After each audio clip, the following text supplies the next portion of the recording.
লুকিয়ে ছাদে স্ত্রীর কাপড় শুকোতে দিচ্ছি। মা দেখে ফেলল, কর্কশ স্বরে বলল, বৌমার কাপড় তুই শুকোতে দিচ্ছিস? আসলে মা, ওর শরীরটা খারাপ, তাই।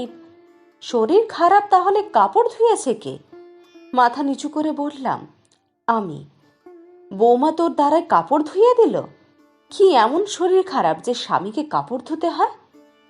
আরো কিছুক্ষণ কর্কশ গলায় আমায় খোঁটা দিল আমি নাকি বউয়ের আঁচলে থাকি, প্রেম করে বিয়ে করার মাসুল দিচ্ছি, আর কত কি।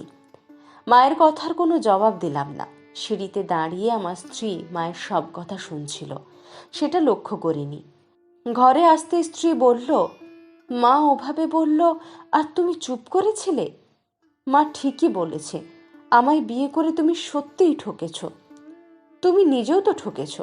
মা তো জানে না তুমি তোমার বাবা মার পছন্দ করা এক গ্রেডের টপ চাকরিওয়ালা ছেলেকে বিয়ে না করে আমার মতো 8 গ্রেডের সাধারণ একটা ছেলেকে ভালোবেসেছ, বিয়ে করেছ। তোমার এই ত্যাগের কাছে এই সামান্য কাপড় ধুয়ে দেওয়া কিছুই না। তোমায় নিজের করে পেয়েছি, এটাই আমার শ্রেষ্ঠ পাওয়া। বরং আমার ভালোই লাগে, পারলে তোমার সব কাজ আমি করে দিতাম। এসব কাজ করছো, কষ্ট হয় না?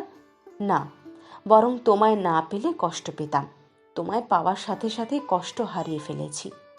ভালোবাসার মানুষকে পাশে না পাওয়াই বড় কষ্ট। ভাগ্যিস সে কষ্ট আমি পাইনি। স্ত্রীর চোখে জল, অশ্রুসিক্ত চোখ নিয়ে বলল, কাছে এসো, জড়িয়ে ধরব। ইস, সব পুরুষ যদি এমন হতো, কতই না সুন্দর হতো সংসার জীবন। জীবন সুন্দর যদি জীবন সঙ্গীটা সঠিক হয়।